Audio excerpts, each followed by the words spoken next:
വീട്ടിലെ പോർച്ചിൽ 3 കാറുണ്ട്. ബിസിനസ്സുകാരനായ അച്ഛനൊന്ന്, രണ്ടാമത്തേത് ഡോക്ടറായ മകന്, മൂന്നാമത്തെ കാർ കുടുംബത്തിലെ സ്ത്രീകൾക്ക് പുറത്തു പോവാനുള്ളതാണ്. എന്നാൽ ആ കാർ അധിക സമയവും പോർച്ചിൽ തന്നെയാണ്. വീട്ടിലെ സ്ത്രീകൾക്ക് പുറത്തു പോവാൻ ഇടമില്ലാഞ്ഞിട്ടല്ല, സമയമില്ലാഞ്ഞിട്ടുമല്ല. പക്ഷെ അവർക്ക് പുറത്തു പോവണമെങ്കിൽ വീട്ടിലെ ആണുങ്ങൾ ആരെങ്കിലും കൂടെ ഉണ്ടായിരിക്കണം. അതെന്താ, അവർക്ക് അത്രക്ക് പേടിയാണോ ഒറ്റക്ക് പുറത്തു പോവാൻ? അങ്ങനെയൊന്നുമല്ല. അവരൊക്കെ നല്ല വിദ്യാഭ്യാസമുള്ള സ്ത്രീകളാണ്. ഡിഗ്രിയും PGയും ഒക്കെ കഴിഞ്ഞവർ. ഡ്രൈവിംഗ് ആണ് പ്രശ്നം. സ്ത്രീകൾക്ക് വണ്ടി ഓടിക്കാനൊക്കെ അറിയാം, ചിലർക്കൊക്കെ ലൈസൻസും ഉണ്ട്. അപ്പോൾ പിന്നെ എന്താണ് പ്രശ്നം? അവർക്ക് ഓടിക്കാൻ വണ്ടി കിട്ടുന്നില്ല എന്നത് തന്നെ പ്രശ്നം. ചോദിച്ചു വാങ്ങാൻ അവർക്ക് കോൺഫിഡൻസ് ഇല്ല.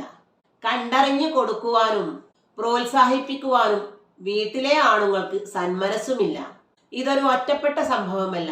വാഹനമുള്ള എല്ലാ വീട്ടിലെയും സ്ഥിതി ഇതൊക്കെ തന്നെ. വണ്ടി വീട്ടിൽ തുരുമ്പെടുത്ത് കിടന്നാലും പെണ്ണിന് പാടില്ല എന്നതാണ് അവസ്ഥ.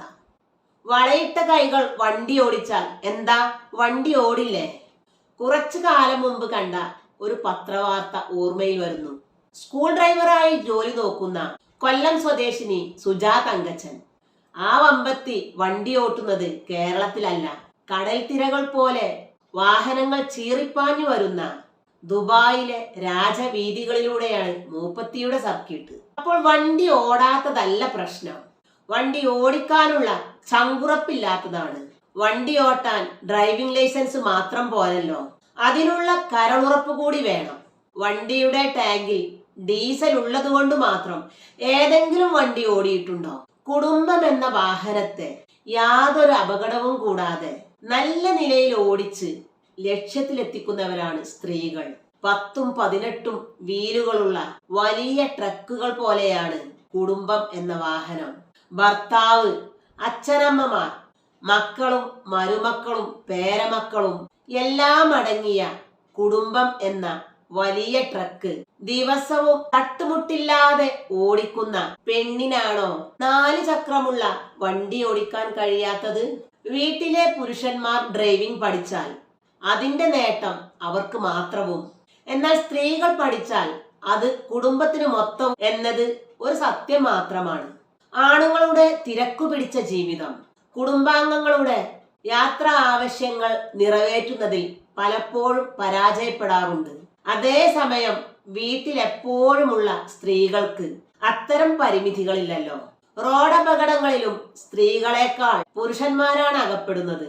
സ്ത്രീത്വത്തിന്റെ ക്ഷമയും സഹനവും പുരുഷത്വത്തിൽ നിന്ന് പ്രതീക്ഷിച്ചുകൂടല്ലോ. റോഡ് നിയമങ്ങൾ പാലിക്കുന്നതിലും പുരുഷന്മാരെക്കാൾ സ്ത്രീകൾ തന്നെയാണ് മുന്നിൽ. ഇനിയെങ്കിലും സ്ത്രീകൾ മടിച്ചോ പേടിച്ചോ നിൽക്കരുത്. വാഹനങ്ങൾ ഓടിക്കുക എന്നത് പുരുഷന്മാരെ പോലെ തന്നെ ഓരോ സ്ത്രീകളുടെയും ജന്മാവകാശമാണ്. അത് ആണിന്റെ ഔദാര്യമല്ല, പെണ്ണിന്റെ അവകാശം തന്നെയാണ്. ഒരു പുരുഷനും ഒരു സ്ത്രീയോട് താക്കോൽ തന്ന് വണ്ടി ഓടിച്ചോളൂ എന്ന് പറയില്ല. വണ്ടിയുടെയും സ്ത്രീകളുടെയും സുരക്ഷ കരുതിയിട്ടാവാം അവർ നിങ്ങൾക്ക് താക്കോൽ തരാത്തത്. ആ കരുതലും കാവലും അംഗീകരിച്ചുകൊണ്ടു തന്നെ സ്നേഹത്തോടെ വണ്ടിയുടെ താക്കോൽ പിടിച്ചു വാങ്ങുക. വണ്ടിയുടെ വളയം വളയിട്ട കൈകൾക്കും വഴങ്ങുമെന്ന് ലോകത്തിന് കാണിച്ചു കൊടുക്കുക. കുട്ടികൾക്ക് പാർക്കിലൊന്ന് കറങ്ങാൻ, സ്ത്രീകൾക്ക് ഷോപ്പിംഗ് മാളിലൊന്ന് ചുറ്റിയടിക്കാൻ വണ്ടിയുടെ താക്കോൽ നിങ്ങളുടെ കയ്യിൽ തന്നെ വേണം. അത്യാവശ്യത്തിന് ഒരു ആശുപത്രി കേസിന് ഓടാൻ എപ്പോഴും ഉണ്ടായിരിക്കുക നിങ്ങളായിരിക്കും. അങ്ങനെ ഭർത്താവിന് ഒരു കൈത്താങ്ങായി മാറാൻ നിങ്ങൾക്ക് കഴിയും. പാതിരാത്രി ഭർത്താവിന് പെട്ടെന്നൊരു വേദന വന്നപ്പോൾ താങ്ങിയെടുത്ത് അടുത്തുള്ള ഹോസ്പിറ്റലിൽ എത്തിച്ച് ജീവൻ രക്ഷിച്ച ഒരു ഭാര്യയുടെ ജീവനുറ്റ ഓർമ്മകളോടെയാണ് ഞാനിത് പറയുന്നത്. പൂമുഖവാതിൽക്കൽ കാപ്പിയുമായി നിൽക്കുന്നവൾ മാത്രമല്ല ഭാര്യ. അത്യാവശ്യം വരുമ്പോൾ പോർച്ചിലെ വണ്ടിയെടുത്ത് ലക്ഷ്യത്തിലേക്ക് കുതിക്കുന്നവൾ കൂടി ആയിരിക്കണം. ഇതൊരു വെറും വണ്ടിയോട്ടുന്ന കാര്യമായി കരുതി നിസ്സാരമാക്കി തള്ളിക്കളയരുത്. ഇത് ആത്മവിശ്വാസത്തിന്റെ, അതിലുപരിയായി അതിജീവനത്തിന്റെ പ്രശ്നമായി കാണണം. ഇങ്ങനെ ഓരോ കാര്യങ്ങളിൽ നിന്നും ഉൾവലിഞ്ഞാണ് ഒടുവിൽ അടുക്കള ചുമരുകൾക്കിടയിൽ നമുക്ക് ഒതുങ്ങേണ്ടി വന്നതെന്ന് നാം ഇനിയെങ്കിലും ചിന്തിക്കണം. ചന്ദ്രനിൽ വരെ സ്ത്രീകൾ കൊടിനാട്ടുന്ന കാലമാണിത്. ചന്ദ്രനിൽ പോകാൻ കഴിഞ്ഞില്ലെങ്കിലും അടുക്കള വാതിലൊന്ന് തുറന്നിട്ട് പുറത്തെ നിലാവെങ്കിലും കാണാൻ നമുക്ക് കഴിയണം. മഹാനായ എഴുത്തുകാരൻ പൗലോ കൊയ്ലോയുടെ വാക്കുകൾ കടമെടുക്കട്ടെ. ഒരു കാര്യം നേടണമെന്ന് നിങ്ങൾ ഉറപ്പായും ആഗ്രഹിക്കുന്നുണ്ടെങ്കിൽ പ്രപഞ്ചം മുഴുവൻ അതിനായി കരുക്കൾ നീക്കുന്നു.